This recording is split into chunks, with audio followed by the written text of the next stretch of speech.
Welcome back. The Legend of Zelda: Link to the Past, played by my good friend, who isn't as familiar with the game. I think I mentioned before that I know this game very well, but I am not infallible. In fact, I don't know this game nearly as well as I know something like Super Metroid, or what have you. So, there are plenty of times when I will say something and my memory will not be correct. There are actually a couple times, even so far, that I have been proven wrong. One of which was Agnum. We all agree that the rocks are just have an 8 on them, right? These are 8 rocks. Oh, yeah. Okay, yeah, I just want to make sure. I think they do that in like Tears of the Kingdom. There's a rock that looks like an 8, and it's like a big feature rock. It's not like it's just a rock that looks like these and has an 8. But I was just like, these look like they have. I know they're supposed to be like, oh, they're little indentations on the stone. It's like, yeah, but they look like an 8. We all agreed on this, right? Yeah, who even knows how that's supposed to be lined up? Anyway. So, one of the ways that I was wrong was Agnum, who you said you thought was, a vizier, an like advisor. The advisor Yeah. of the king. And I did not. I thought he just showed up. I thought him being an advisor was going to be like a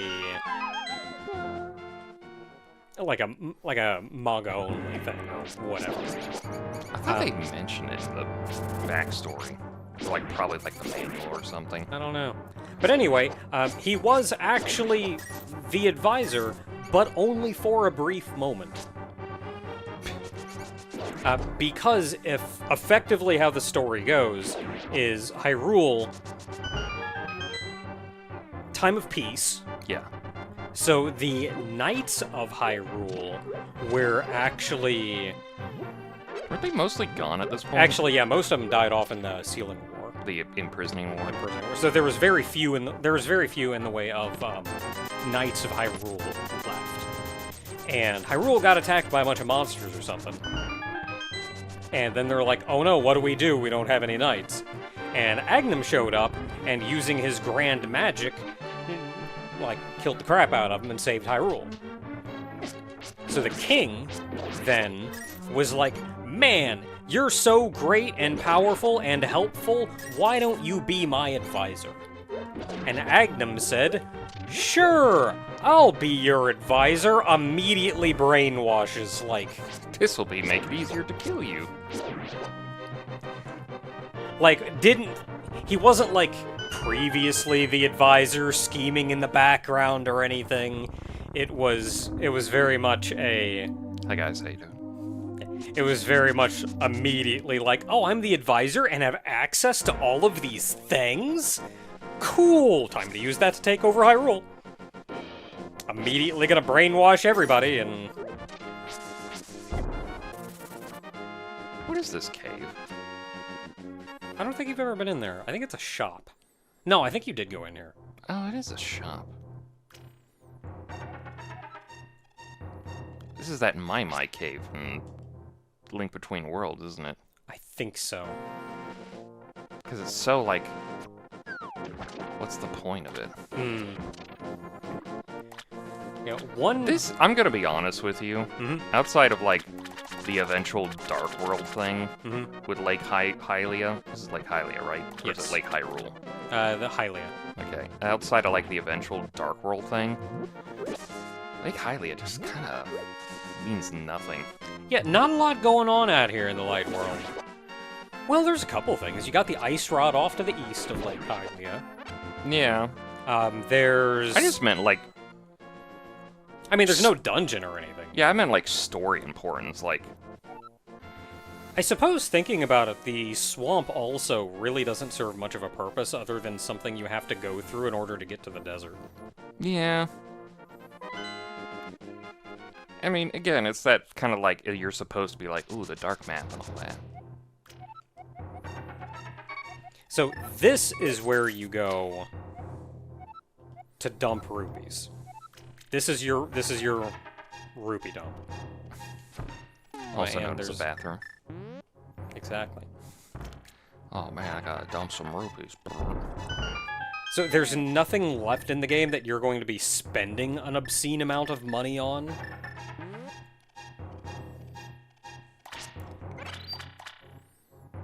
Go on. So, with all the rupees you're going to be gaining, this is where you go to spend them. And something happens every time. Total happiness is just how many rupees you've tossed in. Every time you get your total happiness to 100, something happens. I mean, I could try that. It's like down near the door here. And go back up.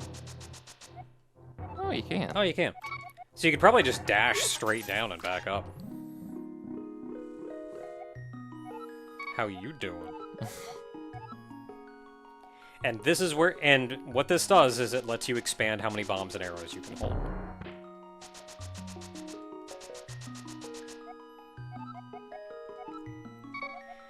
Costs $100 every time, and after that first time, I suppose now that Link knows, like, oh, if I keep tossing these in, things happen.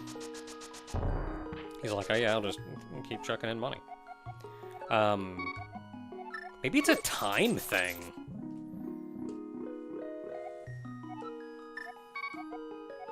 So every $100 that you toss in lets you expand how many bombs or arrows you can carry. There is a cap. I forget how much the cap is. I think like 30, 60. I do not know. Like an NPC trying to get your attention. Oh. Hey. Hey there, Link. They look like dragon scales in the water. Yeah. I know it feels like it's supposed to be like cobblestones or something. Yeah, it's just the way the floor's tiled.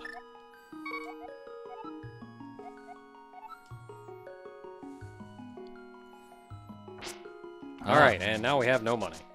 I mean, technically I could throw in 25, but... Nah, not really worth it if you can't get the full experience. The full release. Yeah, so there's nothing, like, plot-wise down in Lake Hyrule, but there are a number of things you can do down here.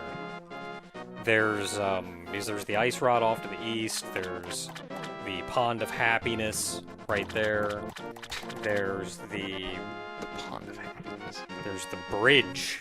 The bridge? Yeah.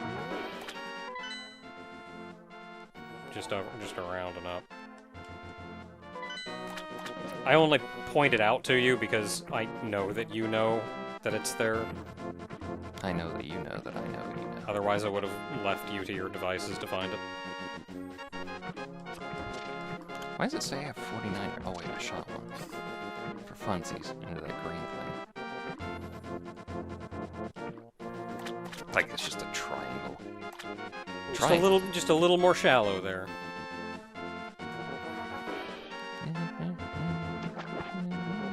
I want to say when you're standing on it, the guys up top, like the arrow guy, can actually shoot you, but I'm not positive. It probably could. Yo, Earl. Oh, I forgot I introduced myself that. Just every time we see the name. Oh. I know only a few videos have gone up by the time we do this. Have the comments been kind of like, Earl, really? I don't remember. I don't think so. It's just one of those, like... I think most of the time people are just like, they're just doing what they're doing. Well, like, I get it. His name is canonically Link in everything, but it's also like, if they give you the option sometimes, it's like, I'm either going to name him after myself, or we're going to do something funny. Like, you named Dragon Quest here after Tofu, and I was like, oh yeah, no, that's fine. None of the characters have canonical names. No matter what anyone says, they have no canonical names. Yeah, if a character has a canonical name, like Link, then I pretty much always go with that. Yeah. It always strikes me as kind of a, why did you even give me the option to rename the character? We all know his name is Link. Oh, they did that for Chrono Trigger, nice stuff. They do that for, like, a lot of those old RPG games where it's like, oh yeah, Sabin joined the party, but his name probably isn't Sabin. What do you want to name him? And it's like, well, you just told me his name's Sabin. Why do I want to change His name it? is Sabin. I don't know what you're talking about. I gotta admit, I'd probably, if I didn't know what a whale was, I'd be like, what the hell? Yeah, when you, like, don't know anything about the ocean, you don't barely know anything about, like, the deeper mysteries of the world, you're sailing along and you just see this giant friggin' whale just kind of breach and go back down. No, that's the end of the world is right there is what that is. Yeah. Oh, imagine seeing a blue whale and realizing that's, like, the biggest creature. Like, blue whale's the biggest creature, right? I think so. Currently on the planet. But especially, like, you don't know that. Yeah. You just see that and you go, man, this ocean has some horrifying stuff in it. Now, You see this thing over there that just showed up? oh, you know what even makes it worse when you think about it? Imagine if there were, like... It's just one of those things we probably have, like, evidence of it, of not being there, but can you imagine if something was still, like, bigger than the whale that still existed, but died out in the intermediate times of, like, sightings and everything? Like, you know, the whole thing of, like, dinosaurs could have existed, and it's like, no, they really couldn't have. They all kind of died out when the whole Earth kind of went through its ice age thing, but it's like, oh, imagine if something bigger still survived and then finally died out and it was the last of its species and everything, and that was the thing that did the Leviathans. Wouldn't that be freaky? And it's like, oh yeah, thank God that thing is dead. I already don't like whales being big enough. Well, at least it's dead now. Yeah, it's dead now. They had to deal with it back then, but it's dead now. Yeah, Sir, that's- you alright with the lamp in your face, or...? Yeah. Hey, old man! Yeah, that said, I do know that there is a lot we do not know about the very deep ocean. Oh yeah. It's where all the aliens come from. Oh, okay. But also, it's very unlikely that something that big lives that deep. Because of the pressure. I think just between the pressure and how bodies work, it's just very Don't whales unlikely actually that really go something- deep? I think whales go pretty deep, but they can't go too deep. They have to stay near the surface. Well, they can hold their breath for like weeks or something. It's I mean, ridiculous. again, they can, but like... Why would I look for the golden... You're the first one to ask me the golden power. Again, it's... When you go that deep, your body has to just be built different. Yeah. Not that there aren't some big things down there. There are, like, giant squids and whatnot, and we've seen some big heckin' giant squids. But whenever you think of a giant squid, you always think of, like, the body part of it is huge. And, like, no, the biggest giant squid actually has a, like, large but not unbelievably large body, and it just has, like, tentacles that are, like, 30 feet long. And then whales feed off of them. And, like, yeah, that's spooky and all, that it has, like, legs that are 20 feet long, but it's not the giant squid. That's not the giant squid I was promised! You promised me a kraken and you gave me dessert? You know, I have a granddaughter that's your age. The king took her to a castle and she never returned. She's probably fine. Old man, don't... The wizard's plot. Old man, stop trying to set me up with your granddaughter. I'm sure he's trying. Listen, she's available and we got land. Land, eh? Yeah, we got this whole mountain. This is technically my mountain. Oh. Could you imagine if that would like a plot point in a later Zelda game? It's like somebody won't let you on Death Mountain because technically they own it. Private property. What? The whole mountain? The whole mountain! I'm not doing Ocarina of Time. That was because the royal decree, they closed it off. Mm-hmm. It wasn't like... Because it was dangerous. Yeah, it wasn't the royal family owned the mountain. They were like, volcanoes popping off. And that's kind of different between, like, one guy owning something and, like, the Hyrulean kingdom just kind of running the whole area. It's like, yeah, a kingdom does technically run the whole area.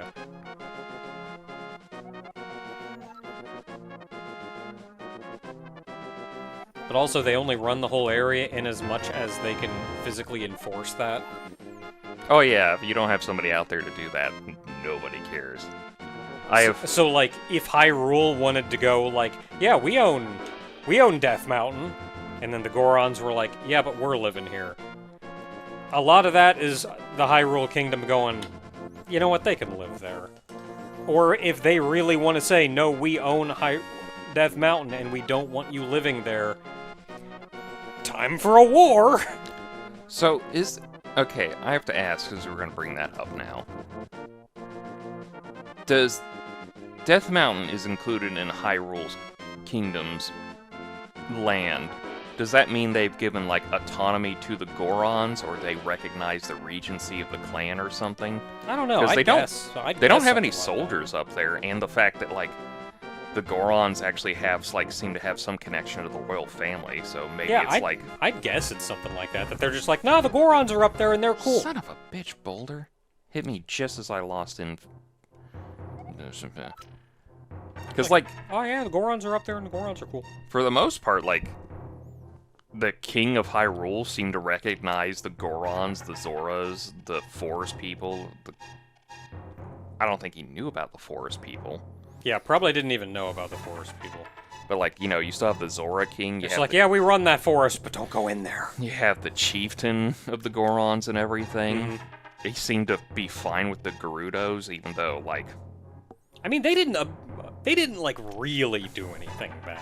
I mean, sometimes they did. I mean, like, the worst they did was, like, they go into town and kidnap men, and then men probably either had, like, the worst night of their life or the best night of their life, depending on how they felt and things. Mm-hmm.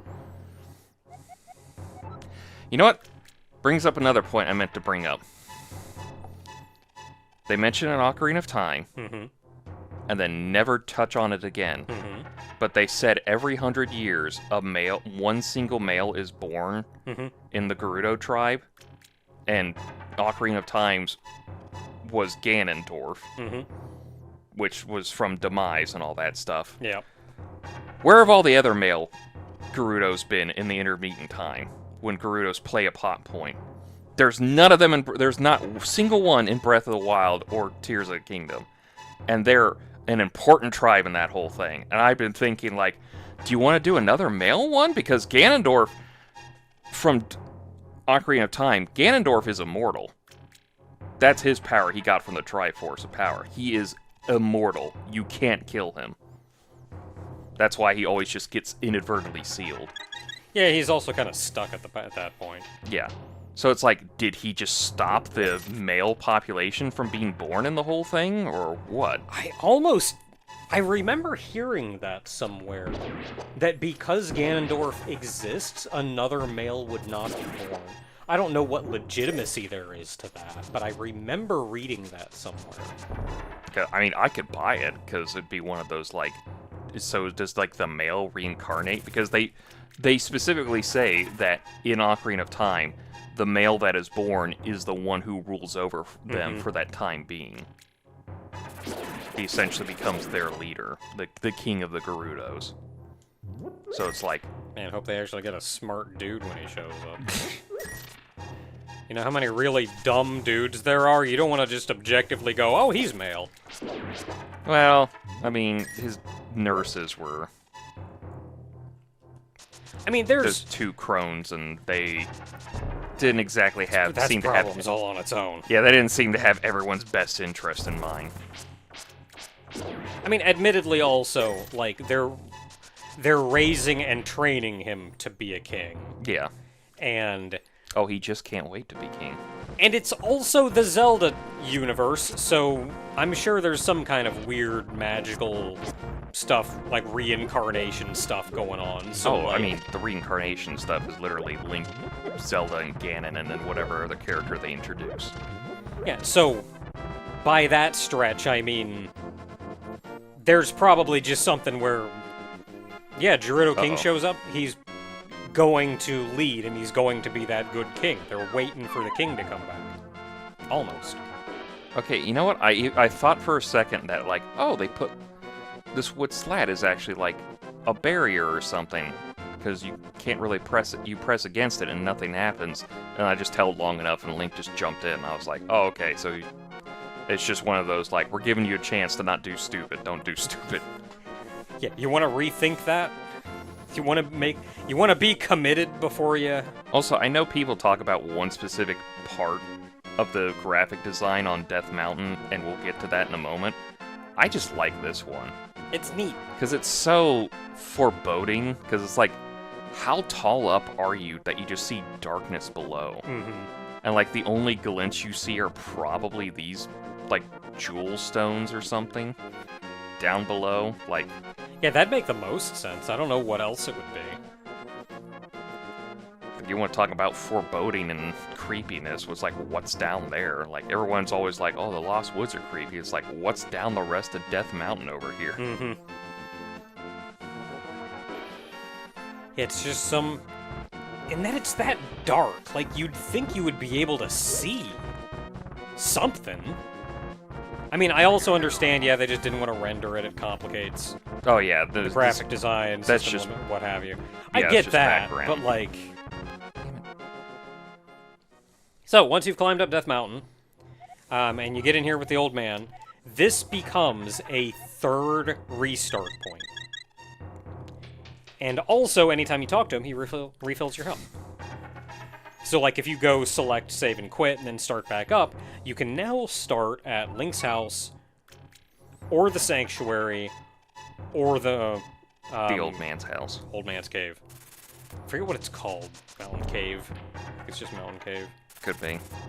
I think it makes sense because you look at the map, you really need a point up here. Yeah, like, just think about, oh yeah, I gotta go up Death Mountain again. Oh boy. Time to go on that adventure. Whereas... I guess, yeah, if you think about, like, Link's house covers the bottom part of the Hyrule map, and the Sanctuary covers the top part. Since there's that weird forest that just doesn't cut through correctly.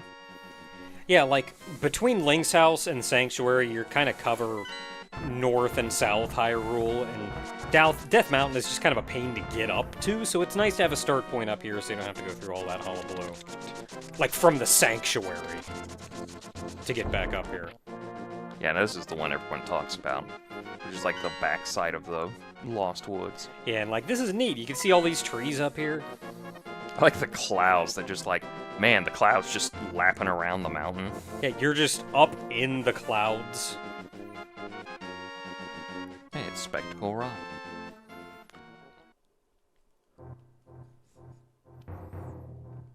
So anytime you see a pit, like that one, and there is a parallaxed graphic in there, like that one, if you jump down that pit, it will take you to a lower level. Whereas if you look at the pit and it's just black, then you jump inside and it hurts. And you get put back in the entrance. It's a weird looking tile on the ground. I know. We'll investigate that in a second. Also, these holes in the side. I saw them on the ways up.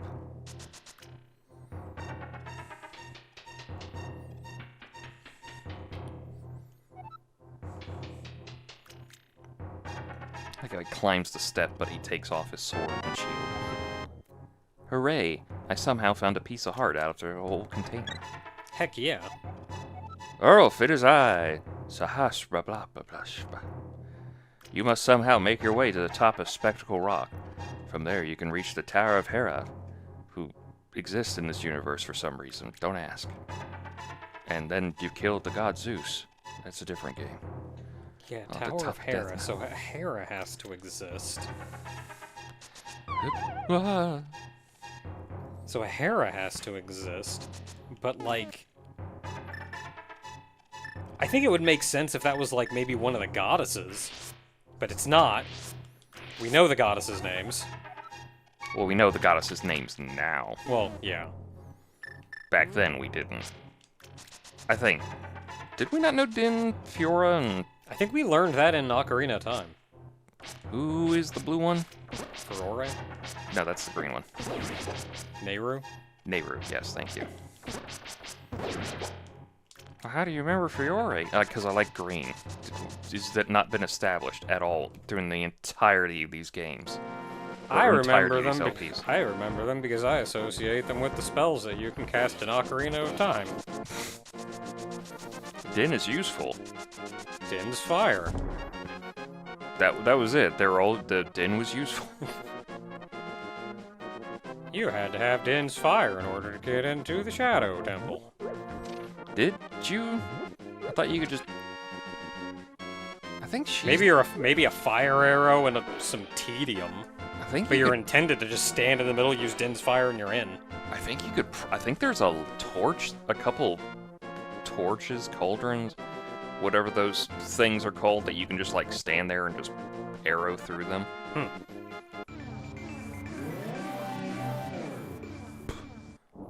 I'm a bunny. Why am I a bunny? When you are a bunny, as we now are, you do not have the you do not have the opposable thumbs needed to wield a sword and a shield, so you're kind of defenseless. But on the plus side, I now have a stack of pancakes with syrup on them, on top of my head. This is lava. You're also adorable. It's a very foreboding map. That looks similar, but horrid. I wonder what that big thing in the middle is. We'll never find out. I'm sure it's not important. Let me jump down real quick and just ruin everything. You can. Oh, who are you, Mr. Bunny? This world is like the real world, but evil has twisted it. The golden bower is what changed your shape to reflect what is in your heart and mind. So deep down, I'm a bunny? I'm always changing my mind, so I turn into a ball.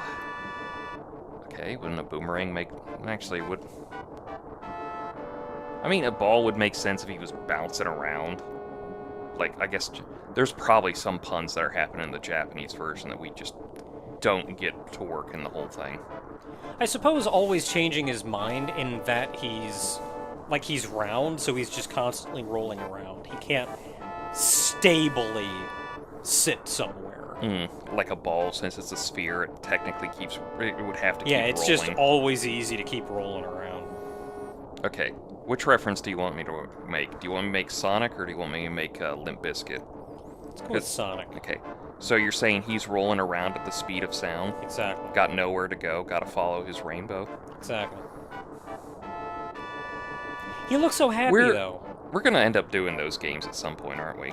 I'm sure. I'd like to avoid it, but... Really? Not a fan of the adventure games? Adventure I liked. I know everybody loves 2. I'm not as big a fan of 2, but I loved Adventure 1. Adventure 1, admittedly, a little on the jank side, but still loved it. I think they're both really great. Yeah, 2, I just wasn't as big a fan of 2. Is it the story structure? I don't know. I don't think the story structure really bothered me so much. I'm not sure exactly what it is. What you want? Do you have something to say to me, silly rabbit? Because I can tell you right now, these tricks are for kids, and he just throws it off the mountain. Where did you get those in the first place? I came here to get the power of gold, but now I'm a freak, and I can't go back to the real world. If only I had a moon pearl from the Tower of Hera, I could go back to my original shape. I've got good reason to be stressed out, so back off, shoot you. So you're just angry all the time, that's your problem. I'm pretty sure he's like an Oni of some kind. Yeah, it looks like a ogre demon. So it's some kind of like... Again, there's probably some like... Oh, like the pun on him being angry, so he becomes an Ashura. Did you get it? Because Ashuras are always angry.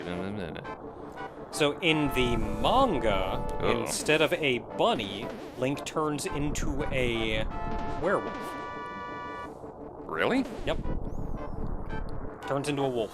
Huh. Like humanoid-ish wolf, like monster wolf person.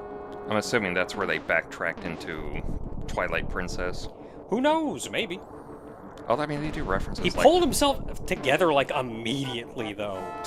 Moon Pearl aside. I don't even know if he got the moon... I don't even remember if he got the Moon Pearl in the manga. I just remember he was like, I'm gonna turn into a wolf! No, I gotta collect myself! And now I'm good again. Do you mean... And that was it. It was like one panel of wolf. Do you mean the manga, or do you mean, like, the comic? The comic, I suppose. Okay. That's what I think of whenever I think of anything. I don't know what else is going on. If you look at Metroid's story, so much of it is taken from the Western comics somehow, for some reason. Like, yes, we were somehow the first depiction of Chozos over here in the in the Nintendo Power magazine.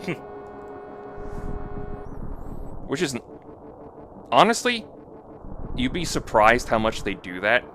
The abilities in Dragon Quest come from Dai's Big Adventure manga. They threw in abilities, like one character has an ability called Grand Cross, and like in Dragon Quest VI, there's an ability that just shows up called Grand Cross.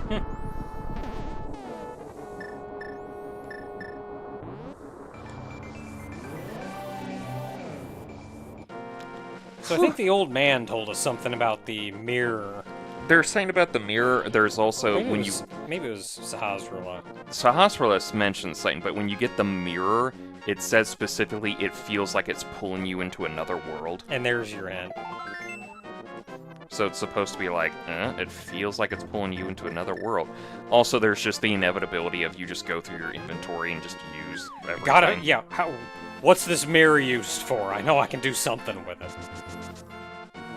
And it's on your mind because you just got it. Yeah. And it told you it feels like it'll pull you into another world, and you got that information like 4 seconds ago. I feel like it's easy enough to put 2 and 2 together. Oh, crap, Hold up the Master Sword and you will get the magic of Ether. Ah, crap, we need a Master Sword. You can understand that? Yeah, you just have to get through the battles and you're good. I'm just going to tell you right now, that's a Stargate reference to the fact that ancient Egyptian hieroglyphs do actually not use vowels. And a lot of translations, you just add the vowels, and that helps you get the whole thing.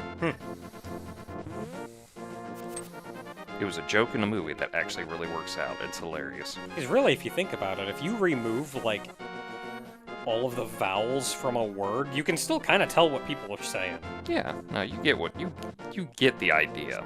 It's like that one weird thing with your mind that if you have the first letter and the last letter of a word, but you jumble the other letters, you can still kind of get it because your mind just kind of goes really quick. Because your brain takes so many shortcuts in order to function at all that it's hilarious.